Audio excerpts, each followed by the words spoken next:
김형제를 마지막으로 목격한 것은 1997년 7월 오후 보이스카우트 유니폼을 입고 숲으로 돌아가는 모습이었습니다. 강력한 폭풍이 닥쳤을 때 소년들이 비극적으로 자연의 분노에 희생되었다고 추정되었습니다. 누구도 위로받지 못했지만 공식 수색은 종료되었습니다. 하지만 7년 후 벌목공의 기계가 땅에 묻힌 선박 컨테이너를 치는 소리가 마침내 사건의 진실을 밝히고 숲바닥 바로 아래에 숨겨진 사악한 진실을 드러내게 됩니다. 1997년 7월 12일 해가 지기 훨씬 전부터 주립숲 위의 하늘은 멍들고 병든 색으로 변하고 있었습니다.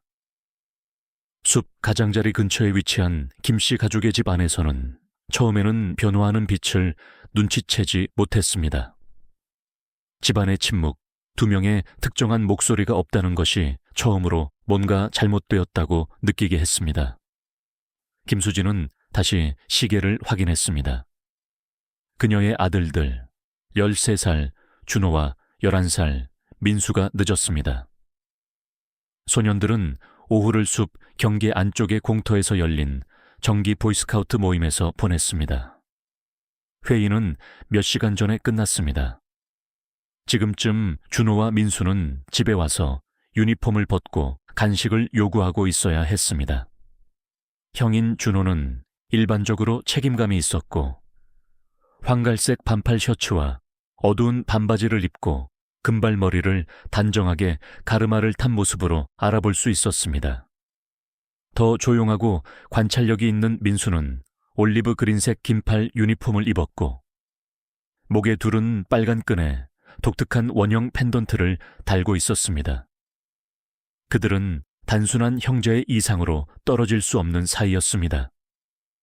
그들은 사실상 집 문 앞에서 시작되는 광활한 야생에 대한 강렬한 호기심을 공유했습니다. 수진은 남편 태연에게 그들이 늦었다고 언급했습니다. 처음에는 걱정이 가벼웠습니다. 아마도 회의가 길어졌거나 친구 집에 들렀을 것입니다.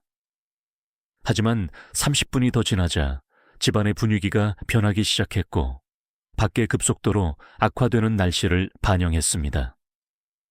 바람이 크게 거세지면서 낮고 끈질긴 신음소리로 창문을 덜컥거리게 했습니다. 일기예보는 비가 올 가능성을 언급했지만 이것은 다르게 느껴졌습니다. 더 무겁고 공격적이었습니다. 대기압이 떨어지는 것처럼 보였고 공기 중에 뚜렷한 긴장감이 만들어졌습니다. 태연이 밖으로 나갔습니다. 기온이 극적으로 떨어졌고 공기는 임박한 폭우의 진한 금속 냄새를 풍겼습니다. 그들의 부지를 둘러싼 나무들이 격렬하게 요동치고 있었습니다. 이것은 여름 소나기가 아니었습니다. 심각하고 빠르게 움직이는 폭풍 전선이었습니다.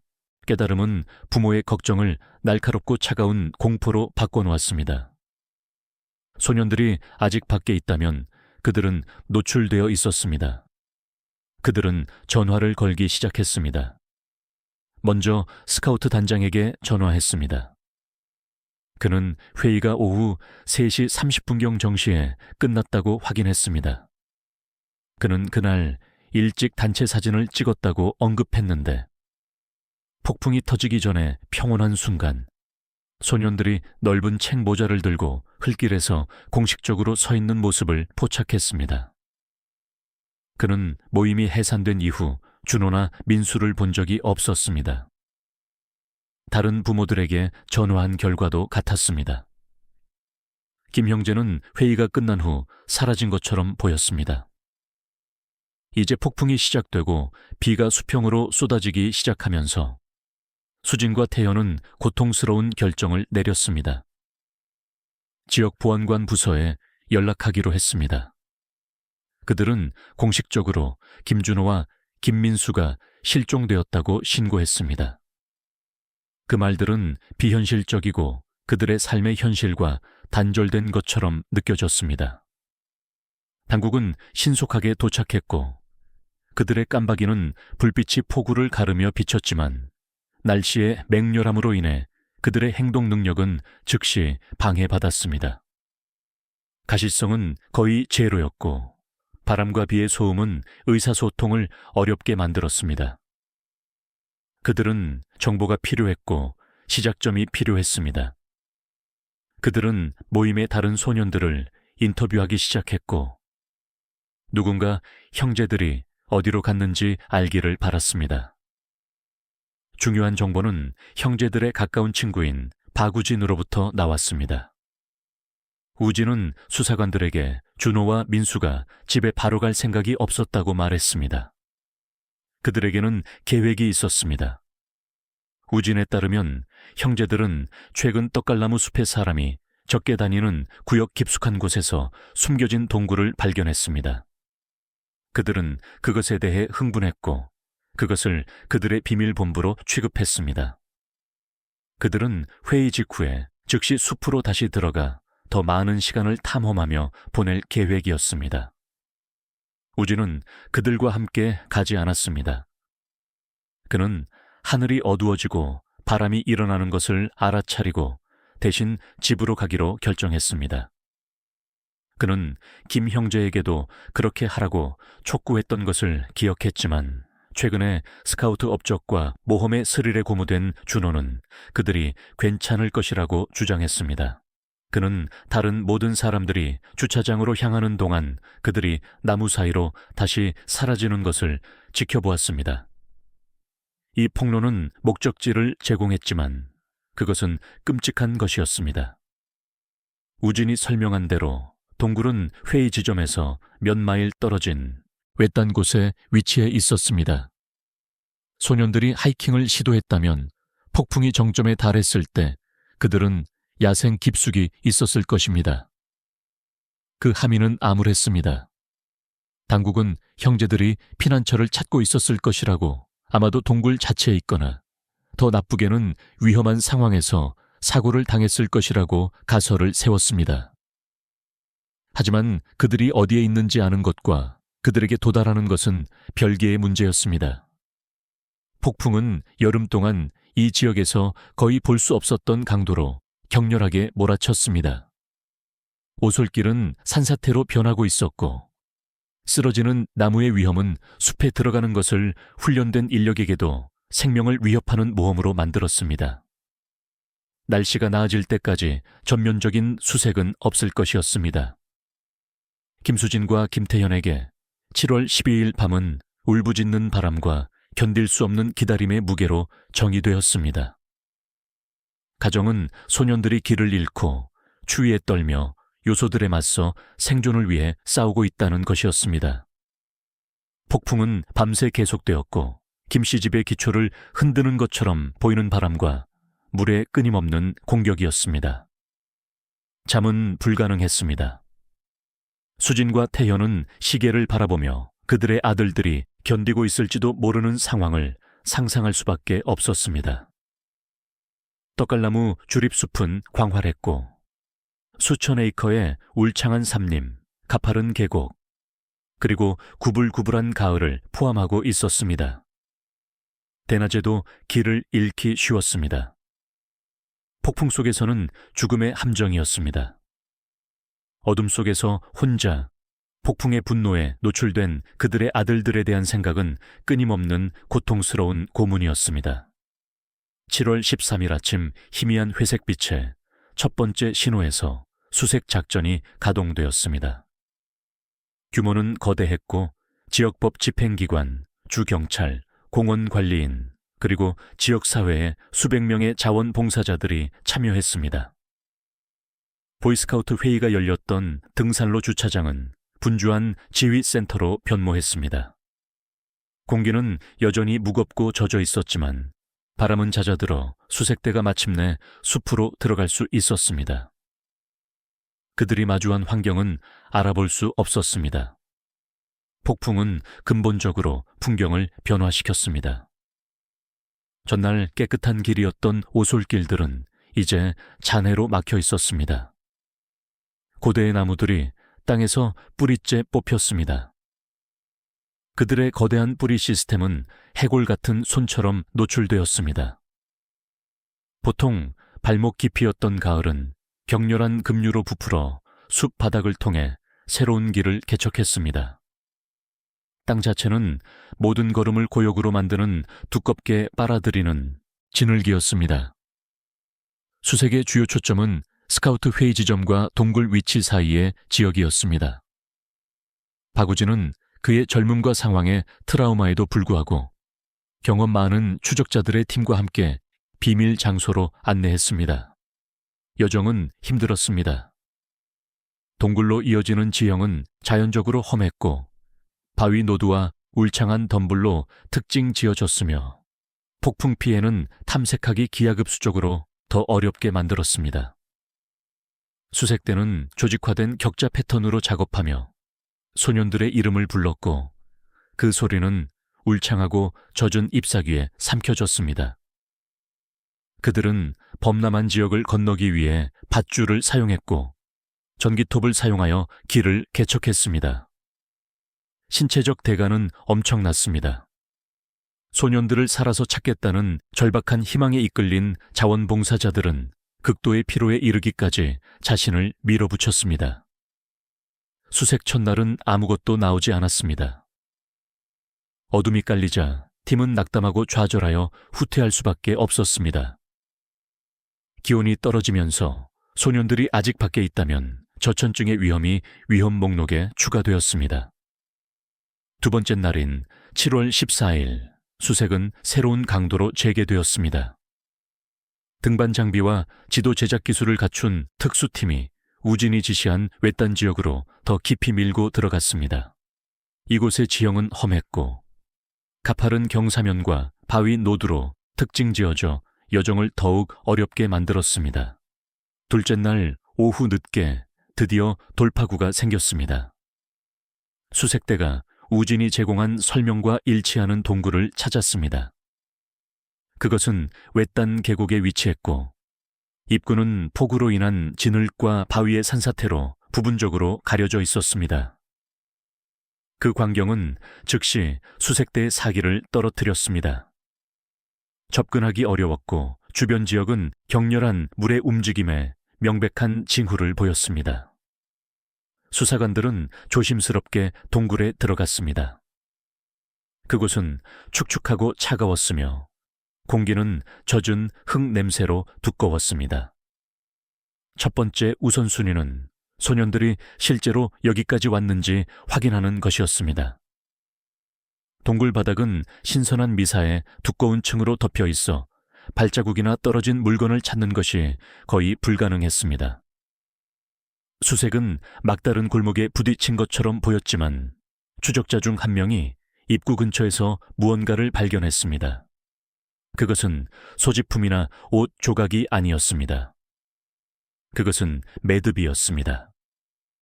동굴 입구 근처에 노출된 뿌리 시스템에 단단히 묶인 것은 보이스카우트 유니폼에 사용되는 것과 동일한 유형의 빨간 끈이었습니다.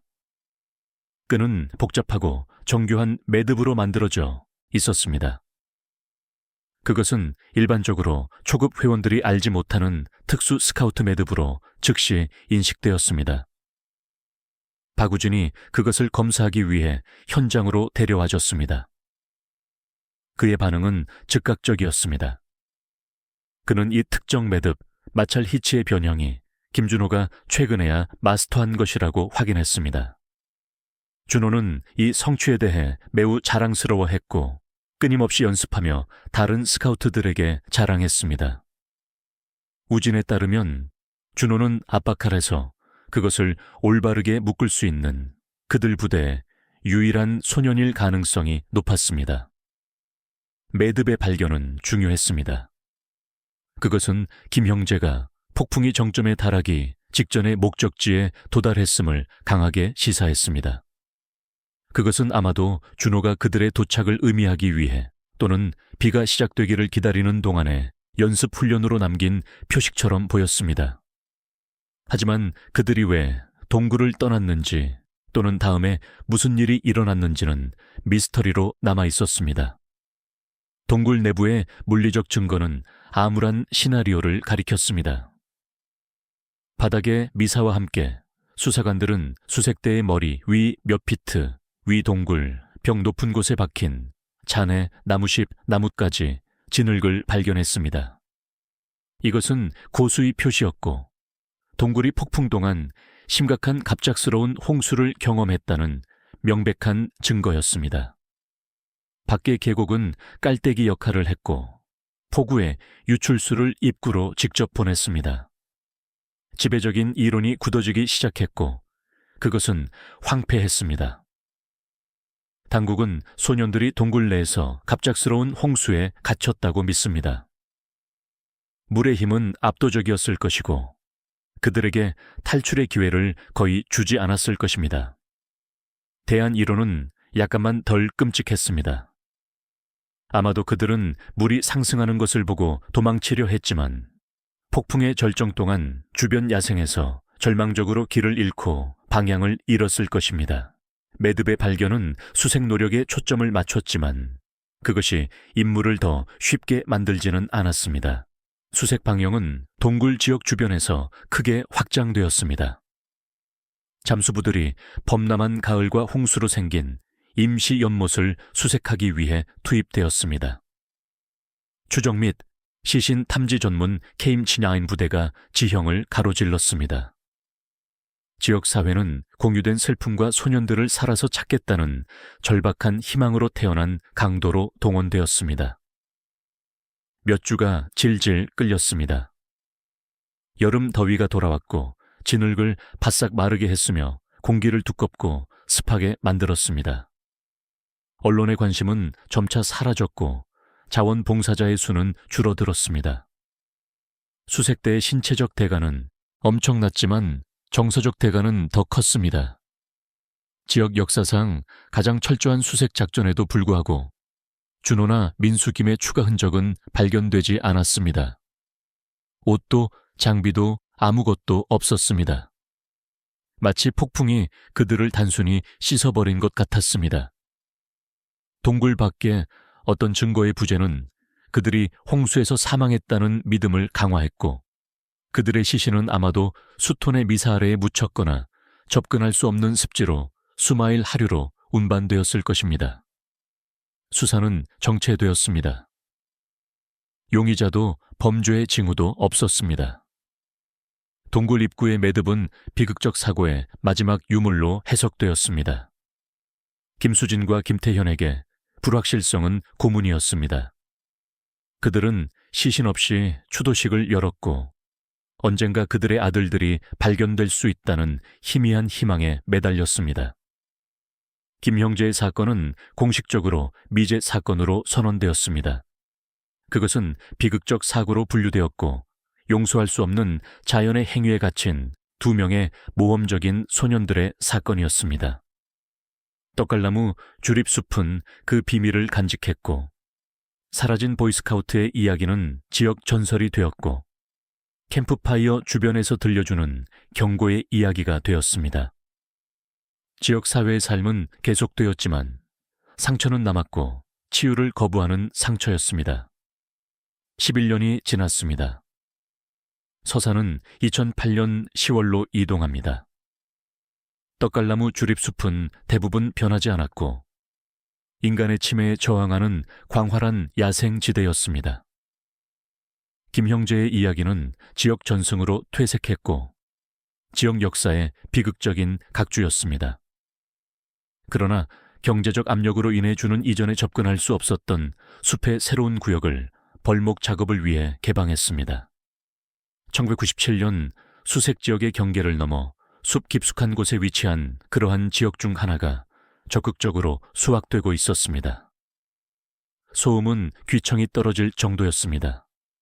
중장비가 울창한 삼림을 씹어 삼켰습니다. 전기톱의 포효와 스키더의 기어가 가는 소리가 나무 사이로 울려 퍼졌습니다. 벌목 작업팀이 촉박한 마감일을 맞추기 위해 일하고 있었고 수십 년 동안 사실상 손대지 않은 매력적인 토지를 개간하고 있었습니다. 작업은 고된 것이었고 지형은 험했으며 고립은 완전했습니다. 그들은 숲 깊숙한 곳에 있었고 포장도로에서 멀리 떨어진 곳으로 휴대전화, 신호가 존재하지 않는 지역이었습니다. 게릭 베이는 동시에 여러 나무를 자르고 모으도록 설계된 거대한 기계인 펠러펀처를 조작하고 있었습니다. 그는 경험 많은 벌목꾼이었고 숲의 리듬과 땅의 저항에 익숙했습니다. 하지만 이 특정한 오후, 그가 지형의 자연적인 함몰 근처에 울창한 덤불 구역을 개간하고 있을 때 그의 기계가 굴복하지 않는 무언가를 쳤습니다. 그것은 묻힌 바위에 둔한 쿵소리나 뿌리 시스템에 굴복하는 저항이 아니었습니다. 그것은 금속 대 금속에 날카롭게 울리는 쾅소리였습니다. 게릭은 기계를 멈췄고 엔진은 공회전했습니다. 그는 조사하기 위해 캡에서 내려왔습니다. 물체는 표토, 쏘립, 그리고 썩어가는 나무잎의 두꺼운 층 아래에 묻혀 있었습니다. 그것은 의도적으로 위장된 것처럼 보였고 수년 동안 쌓인 덤불과 잔해로 덮여 있었습니다. 그는 흙을 걷어차며 녹슨 금속의 작은 부분을 노출시켰습니다. 그것은 평평한 것처럼 보였고 아마도 주름진 철판일 것입니다. 그는 몇 명의 동료를 불렀습니다. 그들은 발견 주변에 모여들었고 호기심 있고 방해에 약간 짜증이 났습니다. 그들은 삽을 사용하여 흙과 덤불을 치우고 점차 아래의 물체를 드러내는 것을 도왔습니다.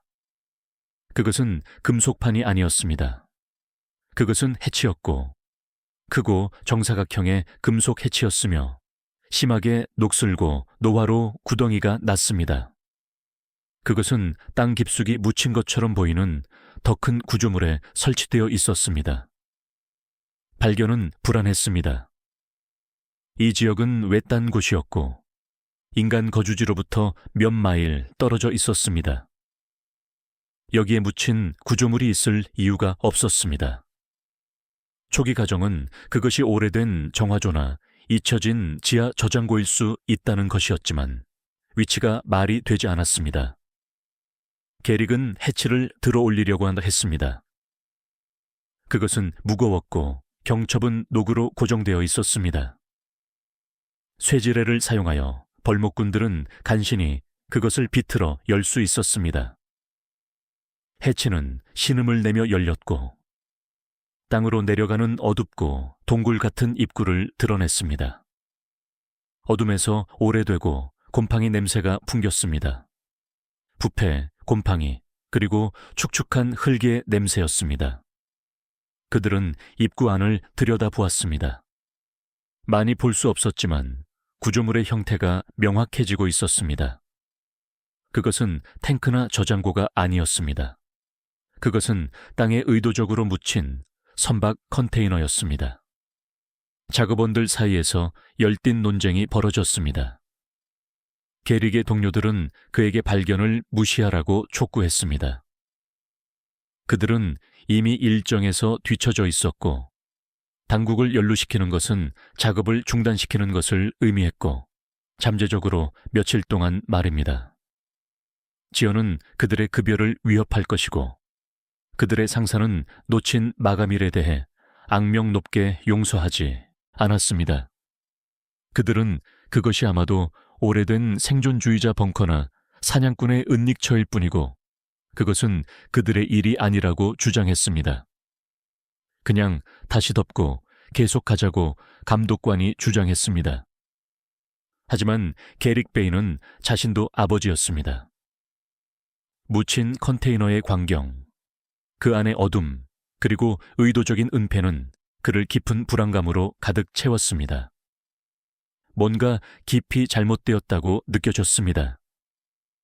그는 그들이 뭔가 사악한 것을 우연히 발견했다는 느낌을 떨쳐버릴 수 없었습니다. 이렇게 큰 것을 그렇게 외딴 곳에 묻는 데 필요한 노력은 상당했습니다. 그것은 숨겨진 것처럼 느껴졌습니다. 그것은 폭로될 필요가 있는 비밀처럼 느껴졌습니다. 그는 결정을 내렸습니다. 그의 작업원들의 항의를 무시하고 그는 발견을 신고하기로 결정했습니다. 현장의 고립은 휴대전화 서비스가 없다는 것을 의미했습니다. 게릭은 트럭을 몰고 험한 벌목 도로를 따라 몇 마일을 내려가야 했고, 신호를 받을 수 있는 주요 도로에 도달할 때까지 위험한 지형을 탐색했습니다. 운전은 고통스럽게 길게 느껴졌고, 트럭 안의 침묵은 그의 증가하는 두려움을 증폭시켰습니다. 그는 마침내 전화기에 신호가 표시되는 지점에 도착했습니다. 그는 카운티 보안관 사무소에 전화를 걸어 그들이 발견한 것을 설명했습니다.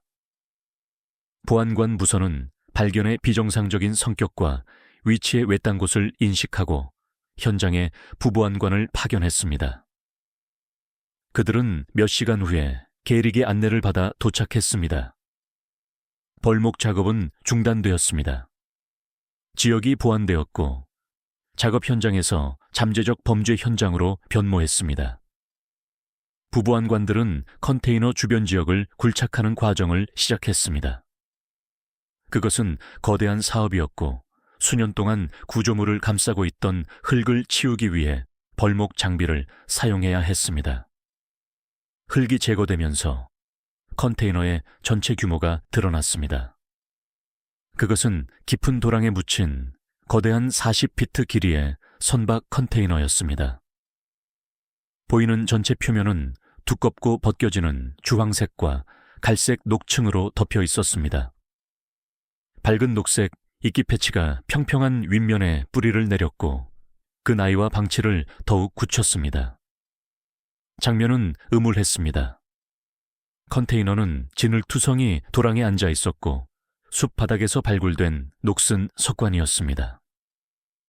외부의 초기 검사는 컨테이너가 매우 오랜 시간 동안 묻혀 있었음을 시사했습니다.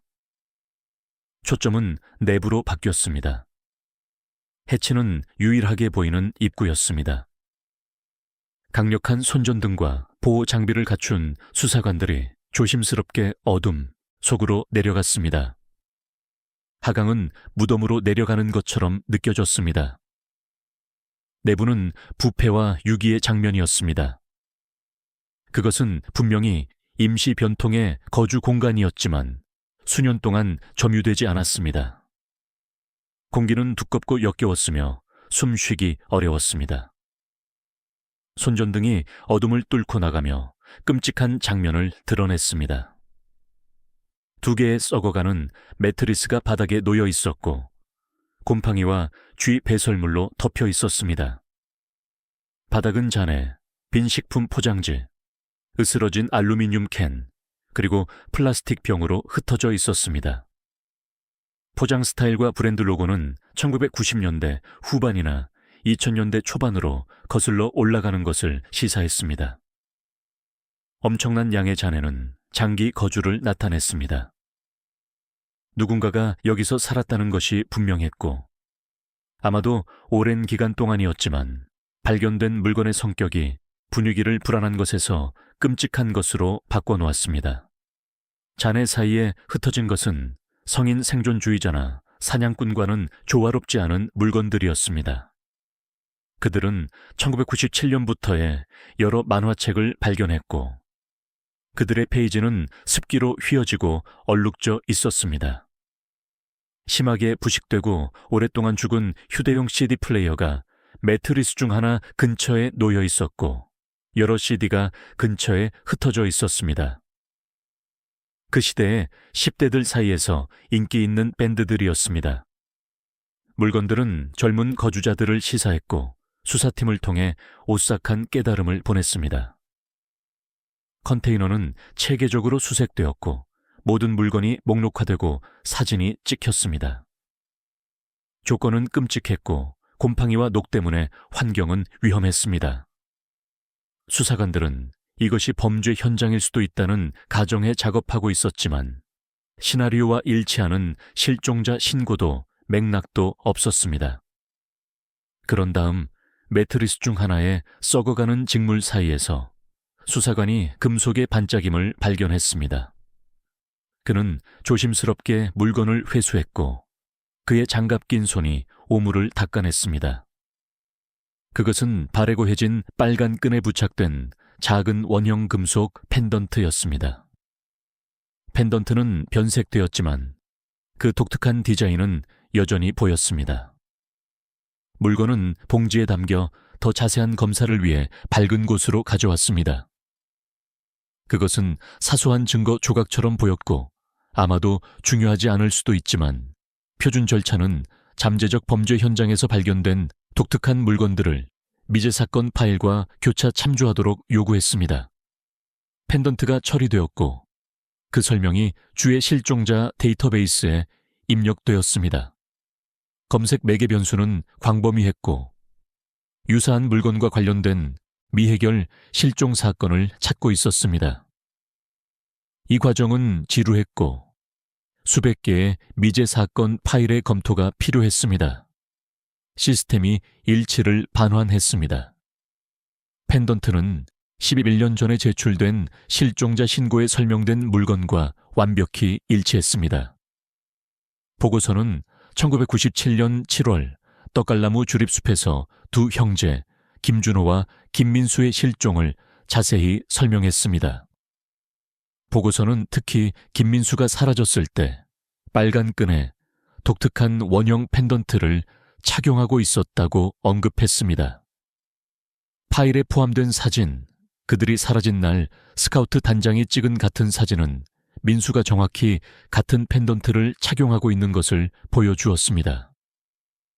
깨달음은 수사팀을 물리적 타격처럼 강타했습니다. 묻힌 컨테이너, 만화책, 매트리스. 그것은 모두 갑자기 끔찍한 종류의 의미를 가지게 되었습니다. 그들은 사냥꾼의 은닉처를 찾은 것이 아니었습니다. 그들은 김 형제가 끌려간 장소를 찾았습니다. 발견은 즉시 수사를 변모시켰습니다. 이것은 더 이상 지역 문제가 아니었습니다. 잠재적으로 수년에 걸친 장기 납치의 함의는 전문 자원과 전문 지식이 필요했습니다. 카운티 보안관은 즉시 연방 수사국에 연락했습니다. 사라진 보이스카우트의 미제 사건은 막 크게 터져나왔고 누구도 상상했던 것보다 훨씬 더 큰 어둠을 드러냈습니다. 떡갈나무 숲 깊숙한 곳에서 묻힌 컨테이너의 발견은 즉각적이고 대규모적인 대응을 촉발했습니다. 24시간 이내에 외딴 벌목 현장은 주요 범죄 현장 수사로 변모했습니다. FBI 요원들이 도착했고 그들의 진한 파란색 재킷에는 굵은 노란색 글자로 FBI가 새겨져 있었습니다. 숲에 은은한 녹색과 갈색과 뚜렷한 대조를 이루며 그들은 현장을 보완했고 엄격한 경계를 확립하고 지역 당국으로부터 수사 통제권을 가져갔습니다. 숲의 침묵은 발전기의 윙윙거림과 무정의의 딱딱거림으로 대체되었습니다. 행동분석부서 BAU가 즉시 자문을 받았습니다. 발견의 성격, 장기 감금을 위해 설계된 숨겨진 지하 벙커는 특정 유형의 범죄자를 가리켰고 세심한 계획, 인내, 그리고 무서운 정도의 조직성으로 특징 지어집니다. 이것은 기회의 범죄가 아니었습니다. 그것은 신중하게 조율된 작전이었습니다.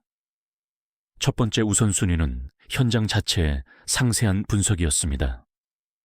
컨테이너는 안팎으로 광범위하게 사진이 찍혔습니다. FBI 요원들은 녹슨 구조물의 꼭대기를 따라 걸으며 그 건설과 배치의 물류를 평가했습니다. 이것이 급하게 건설된 대피소나 임시 은신처가 아니라는 것이 즉시 분명했습니다.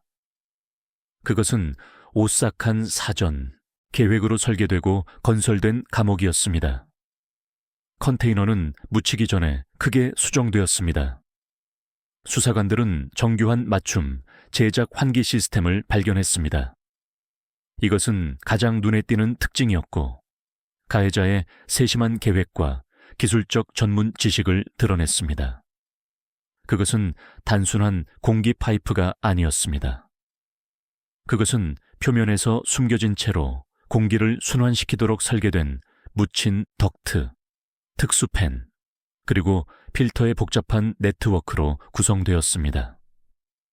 흡기구와 배기구는 컨테이너에서 수백 피트 떨어진 곳에 위치했고 울창한 덤불 속에 숨겨져 있었습니다. 시스템은 복잡했고 높은 수준의 기술 능력과 HVAC 시스템에 대한 지식을 시사했습니다.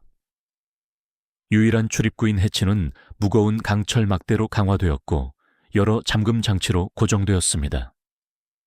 이것들은 표준 자물쇠가 아니었습니다.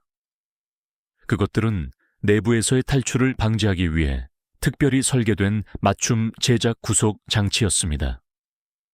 컨테이너 안에 있는 누구도 특수 도구 없이는 해치를 열 수 없었습니다. 깨달음은 끔찍한 현실을 확인했습니다. 김준호와 김민수는 이 장소를 우연히 발견한 것이 아니었습니다. 그들은 여기에 감금되어 있었고 어둠 속의 산채로 묻혀 있었습니다. 작전의 물류는 엄청났습니다. 그렇게 외딴 곳에 40피트 선박 컨테이너를 묻는 것은 상당한 사전 계획과 중장비, 굴삭기, 불도저, 아마도 크레인의 사용이 필요했습니다. 그것은 빠르거나 조용히 성취될 수 있는 것이 아니었습니다. 그것은 가해자가 그 지역에 대한 접근권과 의심을 끌지 않고 중장비를 조작할 수단을 가지고 있었음을 시사했습니다.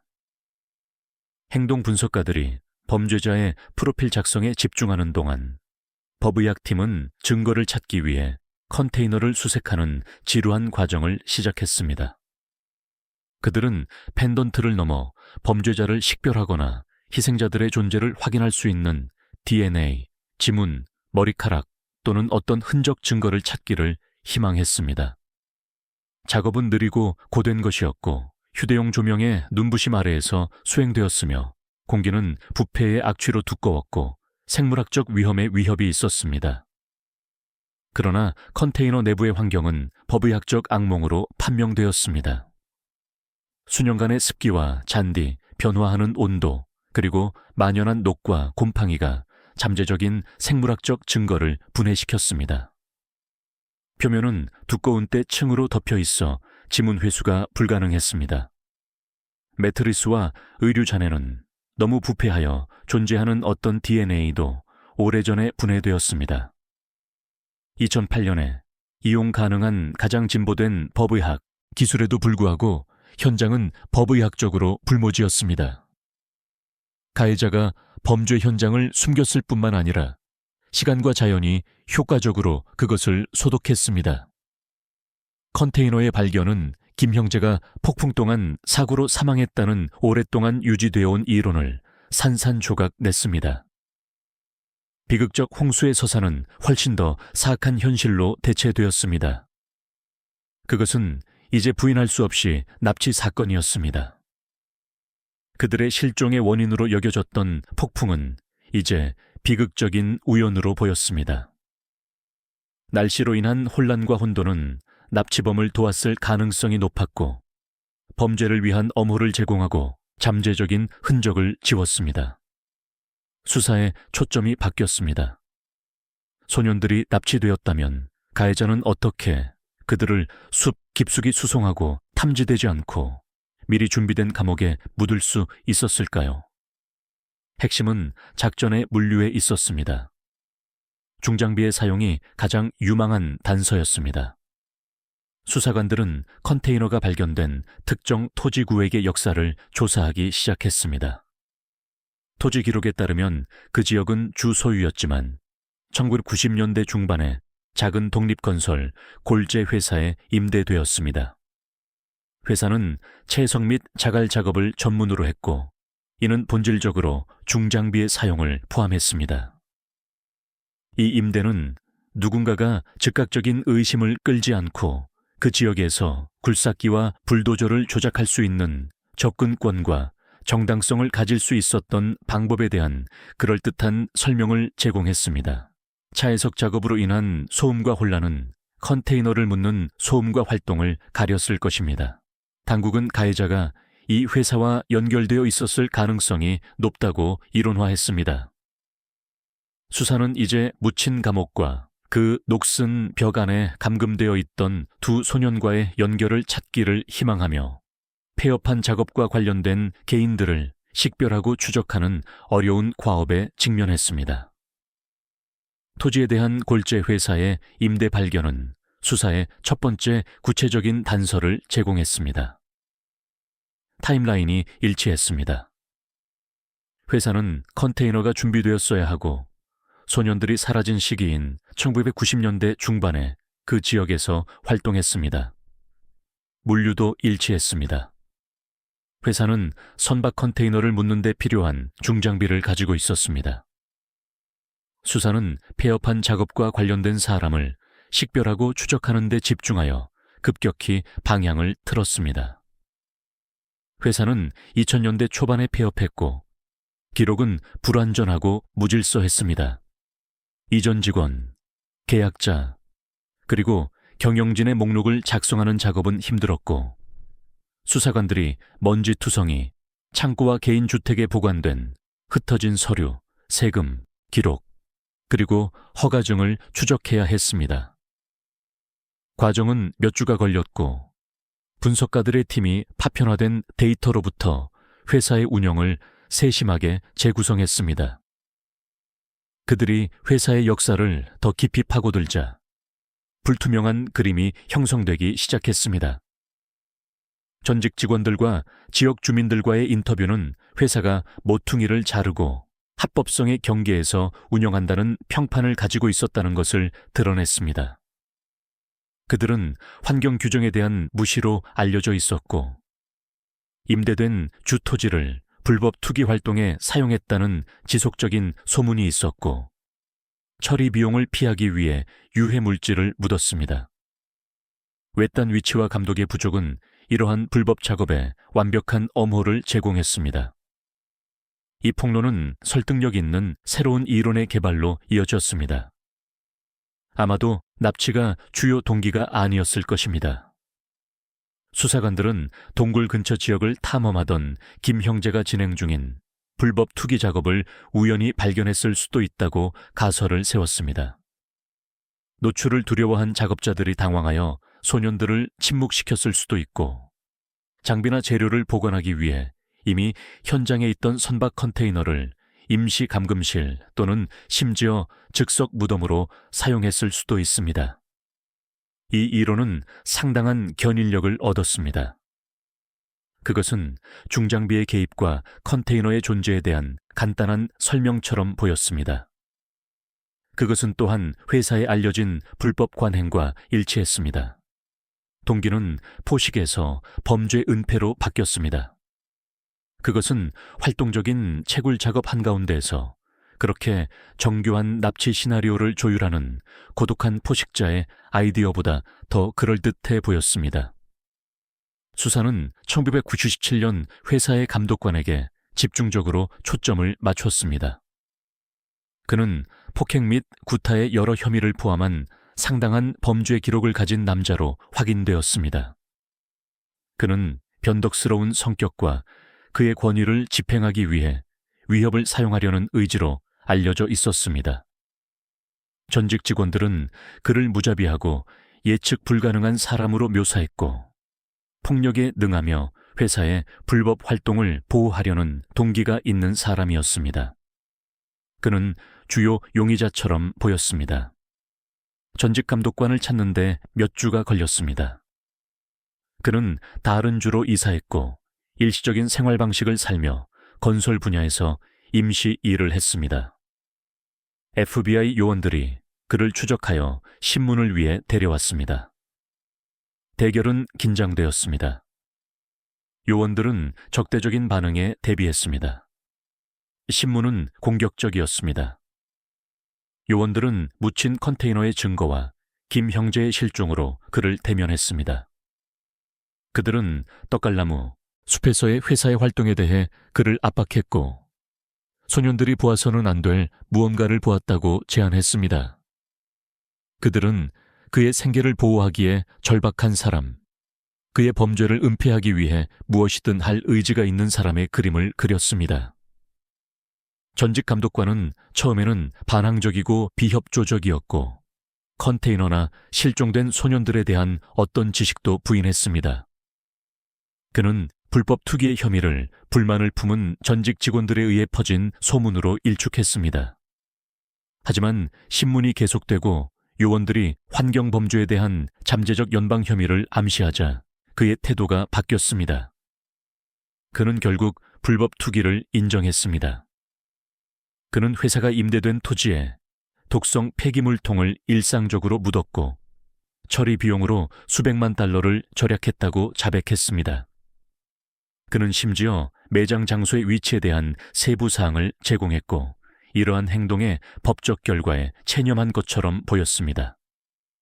그러나 김 형제에 대해 질문받았을 때 그는 어떤 개입도 격렬하게 부인했습니다. 그는 소년들을 본 적이 없고 그들의 실종에 대해 전혀 알지 못한다고 주장했습니다. 그의 부인은 진심처럼 보였고 그의 좌절은 뚜렷했습니다. 그리고 결정적으로 그는 납치 당일에 대한 상세하고 검증 가능한 알리바이를 제공했습니다. 그는 떡갈나무 숲에서 몇 시간 떨어진 인근 카운티의 장비 경매에 참석하고 있었다고 주장했습니다. 수사관들은 회의적이었습니다. 우연은 너무 편리해 보였습니다. 그들은 그의 알리바이를 세심하게 확인했고 재정 거래 기록, 호텔 영수증, 그리고 경매의 증인들을 인터뷰했습니다. 증거는 결정적이었습니다.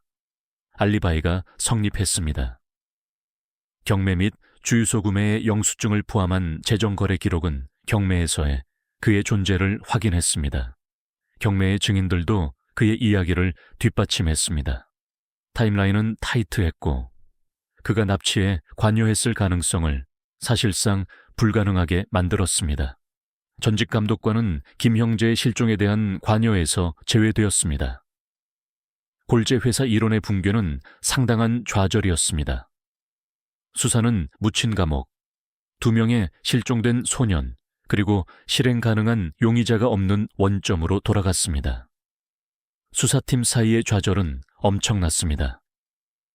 FBI 행동분석부서는 수사관들에게 컨테이너 내부에서 발견된 증거에 다시 초점을 맞출 것을 촉구했습니다. BAU는 발견된 물건들의 성격, 매트리스, CD 플레이어, 만화책, 식품 포장지의 장기 공급이 보호자 역학을 가진 감금 시나리오를 시사한다고 강조했습니다. 이것은 신속한 범죄 은폐 동기와 근본적으로 일치하지 않았습니다. 소년들이 그들을 침묵시키기 위해 살해되었다면 가해자들은 시신을 신속하고 은밀하게 처리했을 것이고 음식, 오락, 그리고 침구를 제공하는 장기 생활 공간을 설치하지 않았을 것입니다. 증거는 고독한 납치범을 가리켰고 납치를 세심하게 계획하고 소년들을 장기간 감금할 의도를 가진 포식자였습니다. 숲에서의 골재 회사의 활동은 범죄의 원천이 아니라 엄호였습니다. 가해자는 소음, 혼란, 그리고 중장비의 존재를 자신의 활동을 은폐하기 위해 사용했을 가능성이 높았습니다. 수사는 이 고독한 납치범을 식별하는 쪽으로 다시 이동했고 채석 작업의 혼란 속에서 탐지되지 않고 작전한 그림자 인물이었습니다. 질문이 남아 있었습니다. 누가 그렇게 끔찍한 범죄를 저지를 수 있는 접근권, 기술, 그리고 동기를 가지고 있었을까요? 수사는 이제 주변부에 초점을 맞췄고 그들을 진실로 이끌 이상치를 찾고 있었습니다. 골재 회사 이론이 기각되고 전통적인 수사 경로가 소진되면서 수사는 다시 한번 정체되었습니다. 컨테이너 내부의 법의학적 증거의 부족은 가해자를 식별하는 것을 거의 불가능해 보이게 만들었습니다. 수사관들은 컨테이너 자체, 숲바닥에 묻힌 녹슨 수수께끼만 남았습니다. 그들은 물리적 증거로 돌아가기로 결정했고 특히 컨테이너에 대한 독특하고 정교한 수정에 초점을 맞췄습니다. 가해자를 식별하는 핵심은 컨테이너가 어떻게 건설되고 묻혔는지 이해하는 데 있었습니다. 환기 시스템이 가장 독특한 특징이었습니다. 그것은 표준 기성품 솔루션이 아니었습니다. 그것은 표면에서 숨겨진 채로 묻힌 컨테이너에 적절한 공기 흐름을 제공하도록 설계된 맞춤 제작 시스템이었습니다. 그것은 일반 대중이나 표준 건설 작업자들이 일반적으로 이용할 수 없는 특정 고급 산업 구성 요소, 특수 인라인 팬, HEP 필터, 그리고 중장비 덕트 작업을 사용했습니다. 이러한 구성 요소는 높은 신뢰성과 내구성을 필요로 하는 산업 응용 프로그램을 위해 설계된 특수 제품이었습니다. 그것들은 상업용 건물, 병원 또는 산업시설의 특수 HVAC, 난방, 환기 및 공조 시스템에 사용되는 종류의 구성 요소였습니다. 이것은 가해자가 특수 지식과 특수 장비에 대한 접근권을 가지고 있었음을 나타냈습니다. 수사관들은 가해자가 이러한 구성 요소에 대한 특수 지식과 접근권을 가지고 있었어야 한다고 가설을 세웠습니다. 그들은 이러한 구성 요소의 출처를 추적하여 구매자를 식별하기를 희망하기로 결정했습니다. 그들은 아직 구성 요소에서 보이는 일련 번호로 식별된 특수펜과 필터의 제조업체에 연락했습니다.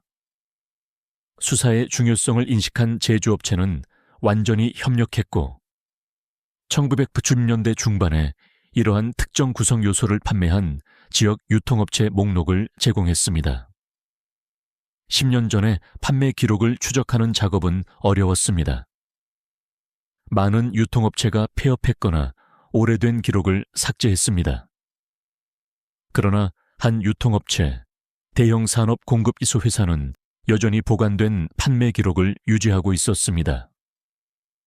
기록은 마이크로필름에 보관되어 있었고 지루한 수동 검토가 필요했습니다. 과정은 몇 주가 걸렸고 분석가들의 팀이 수천 건의 거래를 세심하게 검토했습니다. 수사관들은 특정 회사나 개인에게 쉽게 추적할 수 없는 거래인 현금 판매나 소량 주문에 초점을 맞췄습니다. 그들은 김형재 실종으로 이어지는 기간에 이러한 특수 구성 요소를 구매한 사람을 찾고 있었습니다. 그들은 건초 더미에서 바늘을 찾고 있었고 데이터의 산에서 돌파구를 희망했습니다. 검색은 수백 건의 거래를 산출했습니다. 수사관들은 골재 회사의 직접 직원이 아니었지만 떡갈나무 숲 지역에 대한 접근권을 가진 것으로 알려진 개인들과 판매 기록을 교차 참조하는 지루한 과정을 시작했습니다. 그들은 주변에서 작업한 누군가, 눈에 띄지 않았을 수도 있는 누군가를 찾고 있었습니다. 일치가 발견되었습니다. 1997년 3월, 납치 4개월 전에 2개의 특수 인라인 펜과 여러 REEPA 필터에 대한 현금 거래였습니다. 구매자는 이름을 제공했지만 회사 소속은 없었습니다.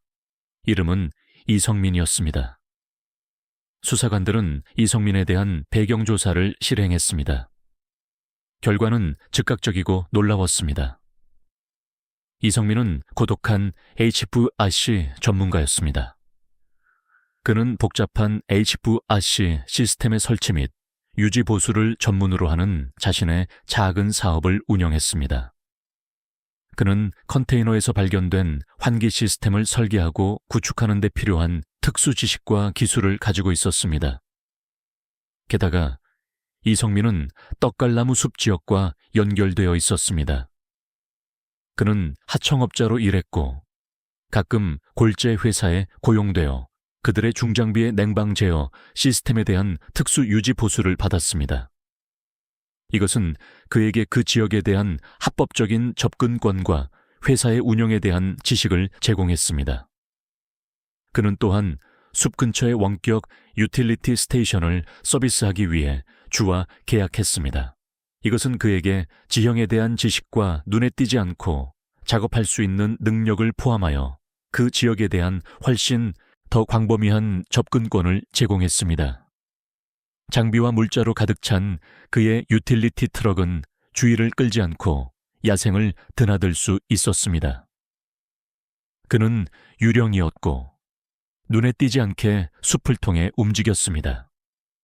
하지만 이성민을 주요 용의자로 굳힌 것은 더 깊은 배경 조사였습니다. 수사관들은 그가 1990년대 초반에 다른 보이스카우트 부대에서 잠깐 자원봉사했다는 것을 발견했습니다. 그는 1년 미만 동안 보조 스카우트 단장으로 봉사했습니다.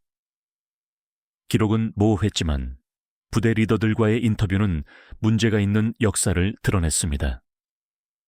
이성민은 불특정 경계 문제와 아이들에 대한 부적절한 관심 때문에 조용히 부대를 떠나도록 요청받았습니다. 부대 리더들은 이성민이 특정 소년들에게 지나치게 집중하는 것처럼 보였고 그들에게 개인 레슨과 선물을 제공하여 그들을 불편하게 만든 사건들에 대해 이야기했습니다. 편애, 부적절한 신체 접촉, 그리고 특정 소년들에 대한 강박적인 행동에 혐의가 있었습니다. 공식 혐의는 제기되지 않았지만 우려는 그의 제거를 정당화할 만큼 심각했습니다. 프로필은 행동 분석가의 예측과 일치했습니다. 고독하고 세심한 계획자이며 특수 기술을 가지고 위치에 대한 접근권을 가지고 있으며 어린 소년들에 대한 포식적 행동에 문제가 있는 역사를 가진 소아성애의 지표. 증거는 정황적이었지만 환기 구성 요소의 특수성과 이성민의 배경 및 접근권이 결합되어 그를 수사가 식별한 가장 설득력 있는 용의자로 만들었습니다. 초점이 완전히 이성민으로 이동했습니다. 그림자 인물이 마침내 이름을 갖게 되었습니다. 수사는 이제 이성민을 찾아 증거로 대면하고 폭풍 속에서 사라진 두 보이스카우트에게 무슨 일이 일어났는지에 대한 진실을 마침내 밝히기를 희망하는 쪽으로 이동했습니다. 수사는 신속하게 움직였습니다. 당국은 이제 50대 후반인 이성민을 찾아냈고 여전히 인근 카운티에 살고 있었습니다. 그는 마을 외곽에 작고 고립된 집에 거주했고 그의 과거를 특징지었던 은둔적인 생활 방식을 유지하고 있었습니다. 그는 여전히 아시 산업에서 일하고 있었고 그의 집에 부착된 작업장에서 그의 작은 사업을 운영하고 있었습니다. FBI는 이성민을 감시해 두었고 그의 움직임과 활동을 모니터링했습니다. 그는 일상적이고 예측 가능하며 눈에 띄지 않는 사람으로 보였습니다. 그들은 그의 움직임을 관찰했고 그의 고독한 일상과 그의 일에 대한 세심한 주의를 주목했습니다. 그는 매우 적은 사람들과 상호작용했고 대부분 고객과 공급업체였습니다. 그는 눈에 띄지 않고 보이지 않는 것처럼 보였지만 감시는 그가 여전히 묻힌 감옥의 건설에 사용된 기술 능력과 특수 장비에 대한 접근권을 가지고 있음을 확인했습니다. 컨테이너 특수부품, 현장에 대한 그의 접근권, 그리고 보이스카우트와의 문제가 있는 역사를 그와 연결하는 매우 구체적인 정황 증거에 근거하여 FBI는 이성민의 재산에 대한 수색 영장을 확보했습니다. 그들은 그를 허를 찌르기를 희망하며 이른 아침에 영장을 집행하기로 결정했습니다. 습격은 신속하고 단호했습니다. 전술팀이 이성민의 재산으로 내려왔고 집과 작업장을 확보했습니다. 그들은 신속하게 움직였고 문을 돌파하고 시설을 확보했습니다. 그들은 집 안에서 이성민을 발견했고 그의 작업일을 준비하는 것처럼 보였습니다. 그는 요원들의 갑작스러운 도착에 놀라고 혼란스러워 보였지만 체포에 저항하지 않았습니다. 그는 수갑이 채워지고 순찰차 뒤에 놓일 때 침묵을 지켰습니다. 재산 수색이 즉시 시작되었습니다. 집은 깔끔하고 정돈되어 있었고 이성민의 세심한 성격을 반영했습니다. 수사관들은 김 형제나 묻힌 컨테이너와 그를 연결하는 증거를 찾으며 모든 방을 수색했습니다. 그들은 연쇄 포식자들과 종종 연관된 전형적인 트로피를 찾지 못했습니다. 사진도 훔친 소지품도 범죄의 기념품도 없었습니다. 하지만 작업장에서 그의 직업의 도구와 장비 사이에서 그들은 훨씬 더 유죄를 증명하는 것을 발견했습니다. 작업장은 세심하게 조직되어 있었고 모든 도구가 제자리에 있었으며 이성민의 강박적인 세부 사항에 대한 주의를 반영했습니다. 합법적인 사업 기록 사이에 숨겨진 잠긴 파일, 캐비넷에서 그들은 상세한 건축 도면과 도식도 세트를 발견했습니다.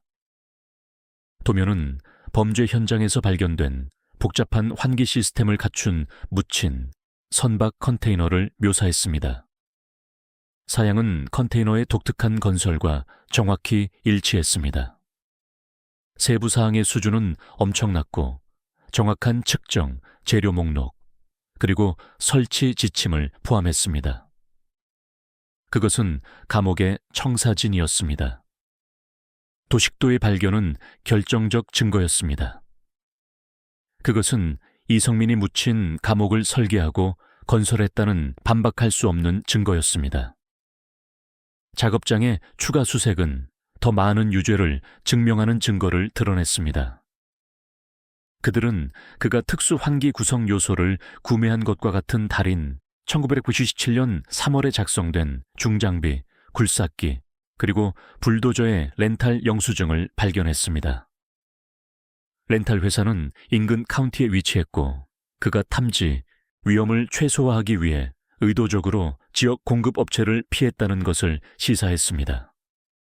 렌탈 계약은 이성민을 운영자로 나열했고 그가 컨테이너를 독립적으로 수송하고 묻을 수 있는 능력을 확인했습니다.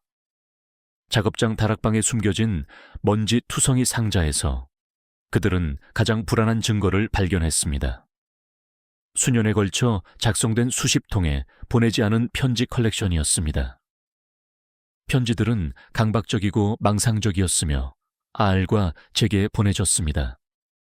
그들은 공유된 삶, 지하 성역에서 사는 숨겨진 가족의 기괴하고 왜곡된 환상을 자세히 설명했습니다. 편지들은 지배와 소유에 집착하는 깊이 교란된 마음을 드러냈습니다.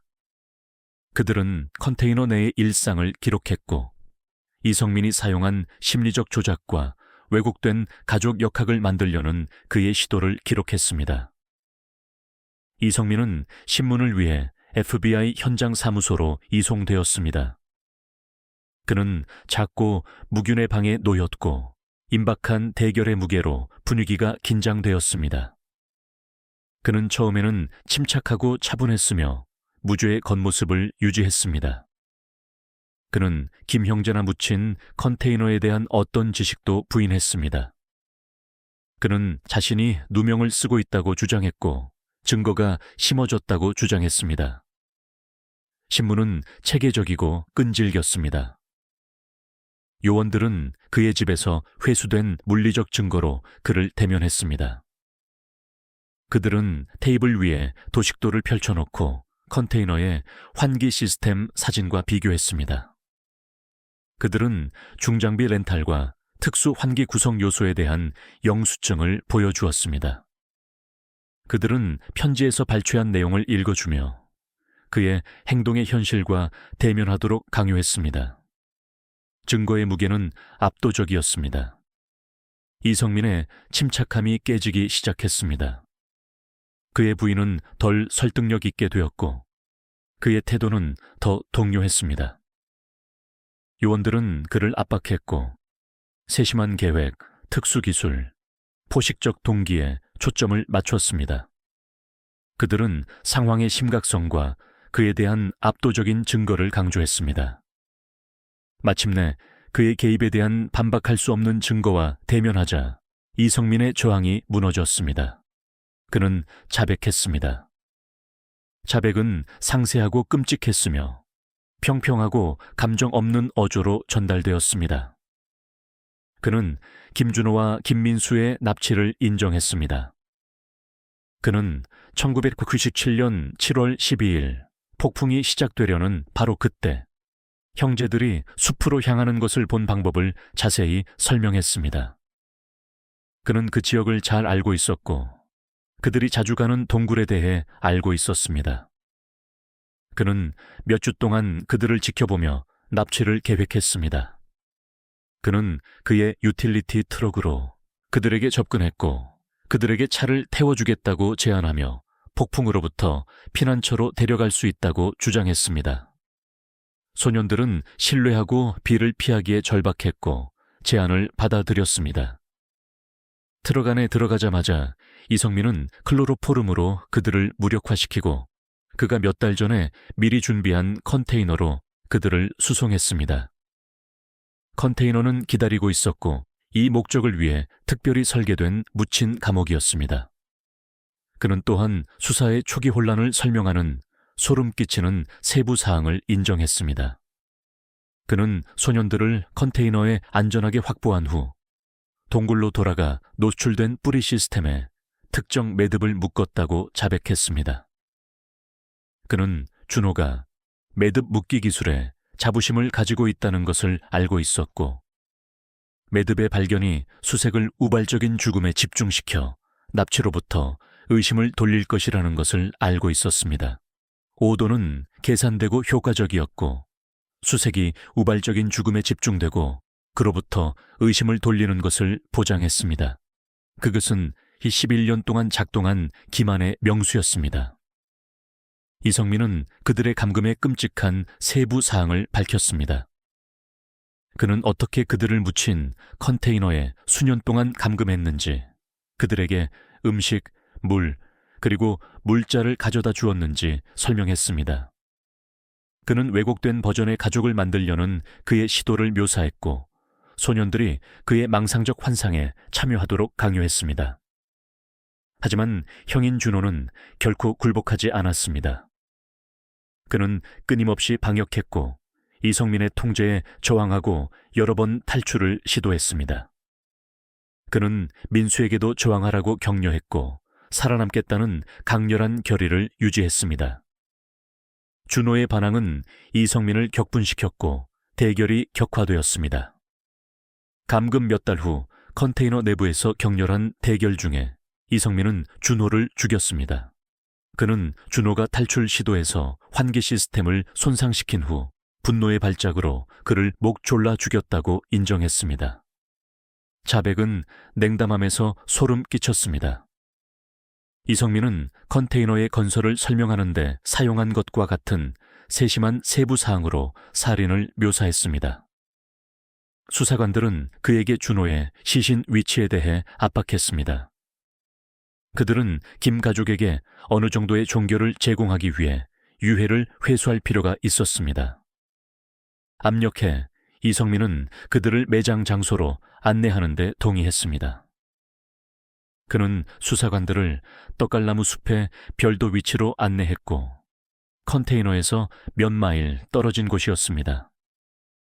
그것은 울창한 덤불과 바위 투성이 지형으로 특징 지어지는 외딴 지역이었습니다. 그는 큰 떡갈나무 아래의 한 지점을 가리켰습니다. 발굴이 즉시 시작되었습니다. 수사관들은 조심스럽게 파고 그들의 움직임은 정확하고 신중했습니다. 몇 시간의 발굴 끝에 수사관들은 인간 유해를 발굴했습니다. 유해는 해골이었고 10년 이상 묻힌 시신과 일치했습니다. 법의학 분석은 나중에 유해의 신원을 확인했습니다. 김준호가 마침내 발견되었습니다.